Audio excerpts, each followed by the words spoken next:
యశస్విని రెడ్డి తెలంగాణలోని రాజకీయాల్లో ప్రస్తుతం చర్చకు వస్తున్న పేరు. ఈ పేరు కంటే కూడా ప్రముఖ ఎన్ఆర్ఐలు డాక్టర్ హనుమాన్ల రాజేందర్ రెడ్డి, హనుమాన్ల ఝాన్సీరెడ్డి పేర్లు రాజకీయ వర్గాల్లో తెలిసిన పేర్లే. ఇక పాలకుర్తిలో అయితే వీరి గురించి పరిచయమే అవసరం లేదని చెప్పవచ్చు. హనుమాన్ల ఝాన్సీరెడ్డి కోడలైన యశస్విని రెడ్డి ఈసారి పాలకుర్తి నుండి కాంగ్రెస్ అభ్యర్థిగా బరిలోకి దిగారు. నార్మల్ గా అయితే ఆ పేరు అంతగా చర్చకు వచ్చేది కాదు. పాలకుర్తి నియోజకవర్గంలో బీఆర్ఎస్ నుండి సీనియర్ నేత ఎర్రబెల్లి దయాకర్ రావు బరిలో నిలవగా బీజేపీ నుండి లేగా రామ్మోహన్ రెడ్డి పోటీ చేస్తున్నారు. తెలంగాణ కీలక రాజకీయ నేతల్లో ఒకరైన ఎర్రబెల్లి దయాకర్ రావు గత 2 సార్లు పాలకుర్తిలో గెలుపొందారు. మరోసారి ఇక్కడే గెలిచి తనకు తిరుగులేదని నిరూపించుకోవాలని ఎర్రబెల్లి భావిస్తున్నారు. అయితే కాంగ్రెస్ కూడా వ్యూహాత్మకంగా ఝాన్సీరెడ్డిని బరిలోకి దింపాలని భావించినా ఆమెకు భారతీయ పౌరసత్వం రాలేదు. దీంతో ఝాన్సీరెడ్డి కోడలైన యశస్విని రెడ్డిని పోటీకి దింపారు. సీనియర్ నాయకుడైన ఎర్రబెల్లి దయాకర్ రావుకు పోటీగా కాంగ్రెస్ పార్టీ 26 ఏళ్ల మామిడాల యశస్విని రెడ్డినే అభ్యర్థిగా ఎందుకు ఎంచుకుంది? ఆమె నేపథ్యం ఏంటి? హనుమాన్ల ఝాన్సీరెడ్డి, హనుమాన్ల రాజేందర్ రెడ్డి చేసిన సేవా కార్యక్రమాలేంటి? యశస్విని రెడ్డి ఆస్తులెన్ని అనే అంశాలను తెలుసుకుందాం. యశస్విని రెడ్డి విషయానికి వస్తే పూర్తి పేరు మామిడాల యశస్విని రెడ్డి. తల్లిదండ్రులు మాధవి, తిరుపతి రెడ్డి. వీరి సొంత ఊరు అచ్చంపేట అసెంబ్లీ నియోజకవర్గ పరిధిలోని వంగూరు మండలం దిండిచింతపల్లి గ్రామం కాగా హైదరాబాద్లోని కొత్తపేటలో స్థిరపడ్డారు. యశస్విని 1997లో హైదరాబాద్లోనే పుట్టారు. ఎల్బీ నగర్లోని శ్రీ చైతన్య టెక్నో స్కూల్లో 2012లో 10th పూర్తి చేశారు. శ్రేయాస్ ఇన్స్టిట్యూట్ ఆఫ్ టెక్నాలజీలో 2018లో బీటెక్ ను పూర్తి చేశారు. బీటెక్ పూర్తయ్యాక హనుమాన్ల ఝాన్సీరెడ్డి ప్రముఖ వైద్యుడైన రాజేందర్ రెడ్డి కుమారుడైన రాజా రామ్మోహన్ రెడ్డితో వివాహమైంది. వీరి వివాహమయ్యాక అమెరికాలో కొంతకాలం ఉన్నారు యశస్విని రెడ్డి. వీరికి ఒక కుమార్తె, పేరు మాన్వీరెడ్డి. యశస్విని రెడ్డి అమెరికాలోని కాలిఫోర్నియాలో తమ కుటుంబ కంపెనీ అయిన రాజ్ ప్రాపర్టీస్ అండ్ గ్రూప్ లో ఆఫీస్ మేనేజర్ గా చేస్తుండగా ఆమె భర్త Raja Rammohan Reddy Raj properties and group లో ఫైనాన్స్ మేనేజర్ గా చేస్తున్నారు. యశస్విని రెడ్డి ఆస్తుల విషయానికి వస్తే స్థిరాస్తులు ఏవీ లేవు, చరాస్తులే ఉన్నాయి. తన పేరుతో 48,000 క్యాష్ ఉండగా 40 లక్షల రూపాయల బ్యాంక్ డిపాజిట్లు ఉన్నాయి.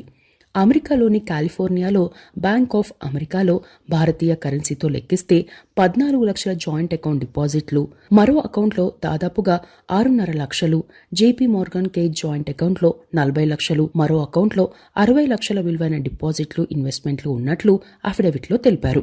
దాదాపుగా 1,40,00,000 విలువైన బంగారు ఆభరణాలు తన పేరుతో ఉన్నట్లు చూపారు యశస్విని రెడ్డి. ఆమె భర్త రాజా రామ్మోహన్ రెడ్డికి అమెరికాలోని బ్యాంక్లో 61 లక్షల డిపాజిట్లతో పాటు బర్చ్ కామన్స్ ఎల్ఎల్సీ కంపెనీలో 10% వాటా ఉందని, ఆ వాటా విలువ భారతీయ కరెన్సీతో పోల్చితే 12,49,00,000ని, మరో కంపెనీలో ఉన్న వాటా విలువ కూడా దాదాపుగా 12,49,00,000ని, అమెరికాలోని కాలిఫోర్నియాలో కిరణ్ ప్రాపర్టీస్ ఎల్ఎల్సీలో 20 కోట్ల విలువైన వాటాతో పాటు మరో కంపెనీలో హనుమాన్ల రాజేందర్ రెడ్డితో కలిసి సంయుక్తంగా 5,66,00,000 విలువైన వాటా ఉందని చెప్పారు. మొత్తంగా యశస్విని రెడ్డి పేరుతో 3,10,00,000 విలువైన చరాస్తులుండగా ఆమె భర్త రాజా రామ్మోహన్ రెడ్డి పేరుతో 52,95,00,000 విలువైన చరాస్తులున్నాయని చెప్పారు. 2022లో అమెరికా ఆర్థిక సంవత్సరం అంటే 2022 జనవరి 1 నుండి 2022 డిసెంబర్ 31 వరకు తమ ఉమ్మడి ఆదాయం 84 లక్షలని అఫిడవిట్లో పేర్కొన్నారు.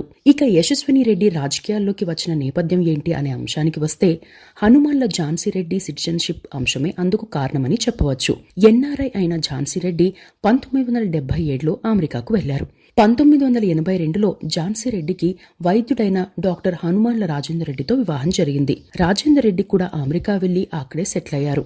3 ఏళ్ల క్రితం తమ కుమారుడికి యశస్విని రెడ్డితో పెళ్లి చేశారు. అయితే గత అక్టోబర్లో ఝాన్సీరెడ్డి ఇండియా పౌరసత్వం కోసం అప్లై చేయగా పౌరసత్వం ఇంకా రాలేదు. ఎన్నికల్లో పోటీ చేయాలంటే భారతీయ పౌరసత్వం తప్పనిసరి.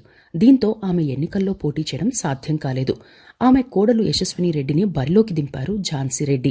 ఇక 100 కోట్లు సంపాదించుకునే అవకాశం వదులుకుని మరీ సేవా కార్యక్రమాలు చేస్తున్న హనుమాన్ల ఝాన్సీరెడ్డి రాజకీయాల్లోకి ఎందుకు రావాలనుకున్నారు అనే అంశానికి వస్తే పాలకుర్తిలో హనుమాన్ల ఝాన్సీరెడ్డి, డాక్టర్ రాజేందర్ రెడ్డి అంటే తెలియని వారు ఉండరు. కొన్ని దశాబ్దాలుగా నియోజకవర్గంలో అనేక సేవా కార్యక్రమాలు చేస్తున్నారు. కోట్లాది రూపాయలు వెచ్చించి పలు గ్రామాల్లో స్కూళ్లు, ఆసుపత్రులు నిర్మించారు. వరంగల్ జిల్లా తొర్రూరు మండలానికి చెందిన హనుమాన్ల రాజేందర్ రెడ్డి 1982లో అమెరికాకు వెళ్లారు. అప్పటికి ఝాన్సీరెడ్డి అమెరికాలోనే ఉన్నారు. ఈమెది ఖమ్మం జిల్లా బనిగండ్లపాడు. 1994లో ఇండియాకు తిరిగి వచ్చారు. రాజేందర్ రెడ్డిది కూడా మధ్యతరగతి నేపథ్యమే. చెర్లపాలెంతో పాటు ఖమ్మం జిల్లా గండ్లపాడులోనూ స్కూల్ భవనం లేక చెట్ల కిందే విద్యార్థులు చదువుకోవడం గమనించారు. తాము సంపాదించుకున్న దాంట్లో కొంత మొత్తం వెచ్చించి స్కూల్ భవనాలు నిర్మించి ఇచ్చారు. అప్పటి నుండి సేవా కార్యక్రమాల్లో ఉండే సంతృప్తి ఏంటో అర్థమైందని, అప్పటి నుండి ఆ కార్యక్రమాలు కొనసాగిస్తున్నామని చెప్పారు. 1994లోనే వరంగల్లోని ఎంజీ ఆసుపత్రికి 2 కోట్ల రూపాయల విరాళం ప్రకటించారు.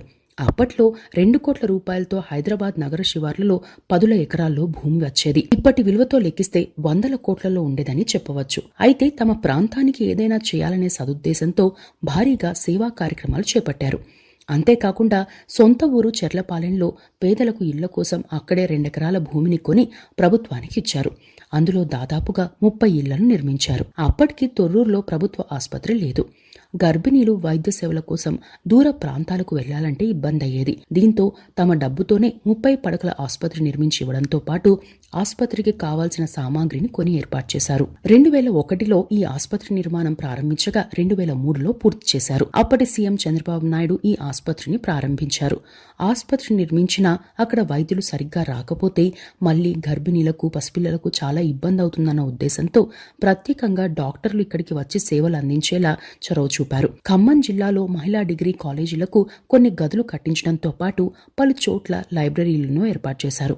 తమ ప్రాంతాల్లోని ఆలయాలకు కూడా విరాళాలు ఇస్తున్నారు. పాలకుర్తి నియోజకవర్గంతో పాటు ఉమ్మడి వరంగల్ జిల్లాలో పలు సేవా కార్యక్రమాలను చేపట్టారు. కాచికల్లు, సోలిపేట, గోపాల్గిరి తదితర చోట్ల స్కూళ్లను నిర్మించి ఇచ్చారు. మొత్తం 8 చోట్ల స్కూళ్లను నిర్మించి ఇచ్చారు. తొర్రూరు మండలంలో అనాథాశ్రమంతో పాటు మహిళా సాధికారిత, స్కిల్ డెవలప్మెంట్ లాంటి పలు కార్యక్రమాల కోసం దాదాపుగా 70 ఎకరాల భూమిని కొనుగోలు చేశారు. అమెరికాలోనూ మహిళా సాధికారత కోసం ఉమెన్ ఎంపవర్మెంట్ తెలుగు అసోసియేషన్ను ఏర్పాటు చేశారు. అమెరికాలో రియల్ ఎస్టేట్ తో పాటు పలు వ్యాపారాల్లో సక్సెస్ఫుల్ ఎంటర్ప్రెన్యూర్ గా గుర్తింపు తెచ్చుకున్నారు ఝాన్సీ రెడ్డి. అమెరికాలో ఝాన్సీ రెడ్డి చేస్తున్న సేవా కార్యక్రమాలకు గాను బిల్ క్లింటన్ నుండి ప్రశంసలు పొందారు. పేద విద్యార్థులకు కూడా స్కాలర్షిప్స్ ఇవ్వడంతో పాటు వారికి ట్యూషన్ ఫీజులు చెల్లిస్తూ విద్యార్థులకు అండగా నిలుస్తున్నారు. నీట్లో మెరుగైన ర్యాంక్ సాధించి ఆర్థికంగా చదువుకోలేని ఆడపిల్లలకు డాక్టర్ కోర్స్ పూర్తి చేసేందుకు కూడా సహకారం అందిస్తున్నారు. అప్పట్లో ఎర్రబెల్లి దయాకర్ రావు ఎమ్మెల్యేగా ఉన్న సమయంలో ఓ మీటింగ్ లో మాట్లాడుతూ ఝాన్సీ రెడ్డి, రాజేందర్ రెడ్డి లాంటి వారు నియోజకవర్గంలో ఉండడం ప్రజల అదృష్టమని, వారి సేవా కార్యక్రమాలు మర్చిపోలేమని, నియోజకవర్గానికి ఇంకా ఏమైనా కావాలా అని అడిగి మరీ సేవా కార్యక్రమాలు చేస్తున్నారని వ్యాఖ్యానించారు. అంతవరకు బాగానే ఉన్న కొన్ని ఘటనల తరువాత ఝాన్సీ రెడ్డి రాజకీయాల్లోకి రావాలని అనుకున్నారు. తాము చేపడుతున్న కార్యక్రమాలకు ముందుగా ప్రభుత్వం తరపున అనుమతి తీసుకుంటామని, ప్రోటోకాల్ను పాటిస్తామని, ప్రభుత్వ పరంగా స్థానిక ప్రజాప్రతినిధుల సహకారంతోనే పనులు చేపట్టామని ఝాన్సీ రెడ్డి ఓ ఇంటర్వ్యూలో చెప్పారు. తమ టీం ఎప్పటికప్పుడు అన్ని కార్యక్రమాలు చూసుకుంటుందని వెల్లడించారు. అయితే తాము చేపట్టిన పనులు కొందరు ప్రజాప్రతినిధులు తామే చేపట్టినట్టు ప్రచారం చేసుకున్నా తాము పట్టించుకోలేదని, ప్రజలకు మంచి జరిగితే చాలని అనుకున్నామని అన్నారు ఝాన్సీ రెడ్డి. తమకు ఇండియాకు వచ్చి ఇక్కడ రాజకీయం చేసి సంపాదించుకోవాల్సిన అవసరం లేదని, అయితే సేవా కార్యక్రమాలు చేస్తున్నా అడ్డుకుంటున్నారనే ఉద్దేశంతోనే తాము రాజకీయాల్లోకి వచ్చామని ఝాన్సీ రెడ్డి ఓ ఇంటర్వ్యూలో తెలిపారు. తాము అమెరికాలో డబ్బు సంపాదించి ఇక్కడ అభివృద్ధి చేసేందుకు వస్తే ఆ పనులను అడ్డుకోవడం ఏంటని ప్రశ్నించారు. గతంలో తెలంగాణ ప్రభుత్వం కాలేజీ విద్యార్థులకు శానిటరీ నాప్కిన్స్ ఇస్తున్నట్లు ప్రకటించింది. అయితే కొన్ని రోజుల తర్వాత కొన్ని చోట్ల అందడం లేదని తెలుసుకున్నారు ఝాన్సీ రెడ్డి. 800 మంది అమ్మాయిలకు 3 నెలలకు సరిపడా శానిటరీ నాప్కిన్స్ ఇప్పించేందుకు సిద్ధమయ్యారు. అయితే లేడీస్ కి సంబంధించిన వ్యవహారం కావడంతో ఆ కార్యక్రమానికి మంత్రి వస్తే ఆడపిల్లలు కొంత ఇబ్బంది పడతారని భావించి మంత్రి సతీమణిను ఆహ్వానించారు. జిల్లా కలెక్టర్ కూడా మహిళే కావడంతో ఆమెను కూడా ఆహ్వానించారు.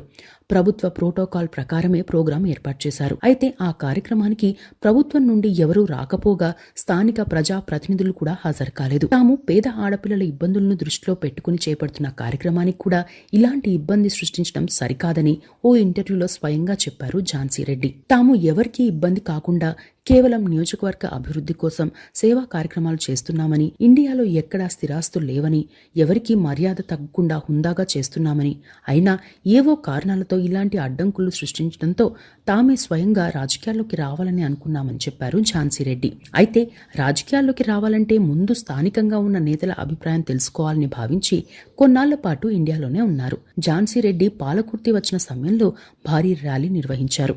అప్పటికి ఝాన్సీ రెడ్డి ఇంకా కాంగ్రెస్ లో చేరలేదు. అయినప్పటికీ పాలకుర్తి నియోజకవర్గం నుండి వేల సంఖ్యలో అభిమానులు ఝాన్సీరెడ్డిని కలిసేందుకు వచ్చారు. అప్పటి నుండి ఎర్రబెల్లి వర్సెస్ ఝాన్సీరెడ్డి అన్నట్లు రాజకీయం మారిందని నియోజకవర్గ నాయకులు చెబుతున్నారు. ఇక్కడ ఝాన్సీరెడ్డి పోటీ చేసేందుకు సిద్ధమైన పౌరసత్వం విషయంలో ఇబ్బంది ఎదురైనందున ఆమె కోడలు యశస్విని రెడ్డిని పోటీకి దింపారు. ఓ ఇంటర్వ్యూలో యశస్విని రెడ్డి మాట్లాడుతూ తాను అమెరికా వెళ్లినా పుట్టి పెరిగింది ఇక్కడేనని చెప్పారు. పేదల ఇబ్బందులేంటో తెలుసునని అన్నారు. తమ అత్తమామల సేవా కార్యక్రమాల్లో ఎలాంటి రాజకీయ ఉద్దేశం ఉండదని, అయితే సేవా కార్యక్రమాలను కూడా రాజకీయ కారణాలతో అడ్డుకోవాలని చూడడం కరెక్ట్ కాదని అన్నారు.